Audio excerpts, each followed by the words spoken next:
ዓለም በምናየው መልኩ ብቻ የምትመራ ይመስለናል።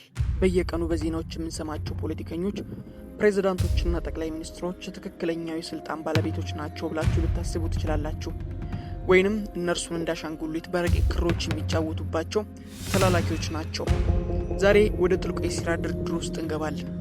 ይህ ጉዞ የሚጀምረው ከዋሽንግተን ዲሲ ወይም ከለንደን ሳይሆን ከጥንታዊቷና ሚስጥራዊቷ ሀገር ኢትዮጵያ ነው። ኢትዮጵያ በድህነትና በረሃብ ስም የምትታወስ ሀገር ብቻ አይደለችም። በድብቁ የዓለም ስርዓት መዝገብ ውስጥ ኢትዮጵያ የማትደፈር ምድርና የመጨረሻው ሚስጥር ጠባቂ ተብላለች።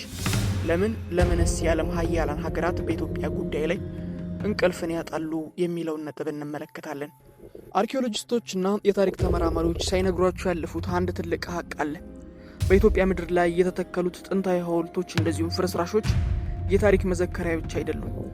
እነርሱም የኮስሚክ ካርታዎች ጭምር ናቸው።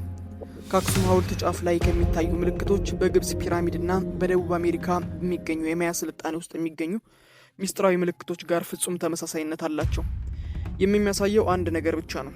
ከሺህ ዓመታት በፊት ዓለምን ያስተሳሰረ አንድ ታላቅ ኃይል እንዳለ ያመላክታል። ያ እውቀት ደግሞ ከማዕከላዊነቱን ያደረገው ከዚሁ ከኢትዮጵያ ነው። ዛሬ የምናያቸው ድብቅ ማህበራት እንደ ፍሬሜሰንስ እና ኢሉሚናቲ ያሉ ይህን ጥንታዊ እውቀት ለመቆጣጠርና የራሳቸው ለማድረግ ለዘመናት ሲታገሉ ቆይተዋል። አውሮፓውያን አፍሪካን ለመቀራመት በበርሊን ጉባኤ ሲቀመጡ የኢትዮጵያ ካርታን ሲመለከቱ እጃቸው ይንቀጠቀጥ ነበር። ቀኝ ግዛት ለእነሱ የሀብት ዘረፋ ብቻ አልነበርም፣ የጥንት ሚስጥራዊነትን የመቆጣጠር ዘመቻም ጨመር እንጂ። አድዋ ላይ የተከናወነው ድል የጥቁር ሕዝብ ድል ብቻ አልነበረም። ድብቁ የዓለም ስርዓት በኢትዮጵያ መንፈስ ኃይል ፊት የተሸነፈበት ትልቅ ታሪካዊ ክስተት ነበር። ከዚህ ቀን ጀምሮ ግን ኢትዮጵያን ለማዳከም ሌላ ስልታዊ ዘመቻን ጀምረዋሉ። የቀዳማዊ ኃይለ ሥላሴ የሴራ ማዕከልነት። ስለ ቀዳማዊ ኃይለ ሥላሴ ብዙ ተብሏል። አንዳንዶች ታላቁ መሪ ይሏቸዋል፣ ሌሎቹ ደግሞ አምባገነን ናቸው ብለው ይተቿቸዋል። ነገር ግን ከፖለቲካ ጀርባ ሌላ ትልቅ እውነት አላቸው። ንጉሱ በዓለም መድረክ ላይ የነበራቸው ተሰሚነት ከሀገሪቱ የኢኮኖሚ አቅም ጋር ፈጽሞ የሚመጣጠን አልነበረም። ንጉሱ ወደ አሜሪካ ሲጓዙ የአሜሪካው ፕሬዝዳንት አውሮፕላን ማረፊያ ድረስ ሄደው ነበር የሚቀበሏቸው። ይህ ሌላ ማንኛውም የአፍሪካ መሪ ተደርጎለት አይታወቅም። ለምን? ምክንያቱም ንጉሱ የያዙት የዘር ግንድ ለዓለም ድብቅ ማህበራት ትልቅ ትርጉም ነበረው። ንጉሱ የሰለሞንና የሳባን ሰንሰለት ተወካይ ናቸው። ይህ ሰንሰለት ደግሞ ከቅዱስ ደም ወይም ደግሞ ብለድ ላይን ከዚህ ጋር ተመሳሳይ የሆነ ሚስጥራዊ ማህበርነት ያለው ነው። በ1960ዎቹ አጋማሽ በአዲስ አበባ ከተማ ውስጥ አንድ እንግዳ ነገር ተፈጠረ። የኢትዮጵያ ንጉሠ ነገሥት መንግስት ከዓለም አቀፍ ድርጅቶች ጋር ያለው ግንኙነት እያየለ የመጣበት ወቅት ነበር። አዲስ አበባ የአፍሪካ መዲና ሆናም ነበረ። ነገር ግን በዚህ ወቅት ነው ጠላው መንግስት ወይም ደግሞ ሻዶ ገቨርንመንት እጁን ወደ ኢትዮጵያ የሰደደው። ንጉሱ ከስልጣን ለማውረድ የተሴራው ሴራ በኢትዮጵያውያን ተማሪዎችና ወታደሮች ብቻ የተመሰረተ አልነበረም። የንጉሱ ውድቀት የተወሰነው በውጪ ኃይሎችም ቢሮዎች ጭምር ነበረ። ንጉሱ የዓለም ባንክና የገንዘብ ስርዓትን አልገዛም በማለታቸው ለኢትዮጵያ የራሷ ኃይል ማዕከል ለመፍጠር በማሰባቸው የመጨረሻው የፍርድ ቀን ተቆረጠላቸው። ንጉሱ ሲወድቁም ኢትዮጵያ ብቻ ሳትሆን መላው ጥቁር ሕዝብ በዓለም አቀፍ የሴራ መረብ ውስጥ እንዲጠለፍና እንዲወድቅ ምክንያት ሆነ። ወደ ሌላኛው ነጥባችን ስናልፍ የአዲስ አበባ ሚስጥራዊ ህንፃዎች ቋንቋ አላቸው። አዲስ አበባ የአፍሪካ ዋና ከተማ ነች።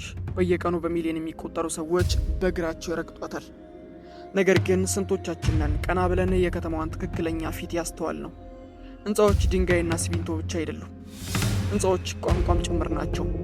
ድብቁ የዓለም ስርዓት ደግሞ የሚናገረው በምልክቶቹ ነው። ለምንድን ነው በአዲስ አበባ ሰማይ ስር በድንገት የፒራሚድ ቅርጽ ያላቸው ህንፃዎች የበዙት?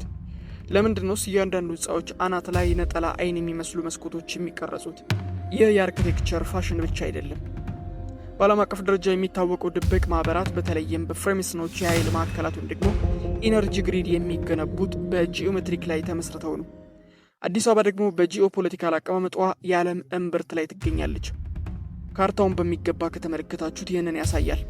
አዲስ አበባም ካለችበት መልክዓ ምድር እንደዚሁም ምድራዊ አቀማመጥ ተነስተን ወደ ግብጽ ፒራሚድ፣ ወደ ኢየሩሳሌምና ወደ ባቢሎን የምናሰምረው መስመር ፍጹም የሆነ የጂኦሜትሪክ ስሌት ይሰጣል። ድብቁ የዓለም ስርዓት ይህንን የኃይል መስመር ለመቆጣጠር አዲስ አበባ የራሳቸው በሆነ የምልክት ህንፃዎች እያጠሯት ይገኛሉ። እያንዳንዱ አዲስ የሚገነባው ትልቅ ህንፃ በውስጡ የራሱ የሆነ የቁልፍ ሚስጥራዊነት ወይም ደግሞ በኒውሜሮሎጂካል አቀማመጥ የታጠረ ጭምር ነው። በዓለም ላይ ሙሉ የሄኖክ መጽሐፍ የሚገኘው በኢትዮጵያ ብቻ ነው። የመጽሐፍ ስለ ድብቁ እውቀት፣ ስለ ከዋክብት፣ ስለ ወደቁ መላእክት ይናገራል።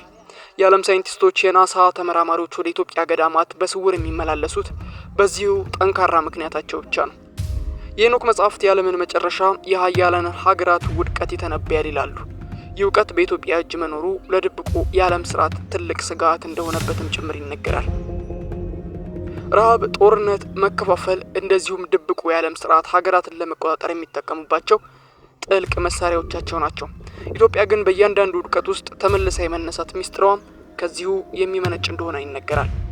እውነቱ ያለው ከላይ በምናየው ፖለቲካ እውነት ውስጥ ብቻ አይደለም። ከስር በተቀበረው ታሪካችን ውስጥም የራሳችን ማንነት አለ። ኢትዮጵያ የዓለም ስርዓት መቆጣጠር የምትችል ታላቁን ቁልፍ የያዘች ሀገር ነች።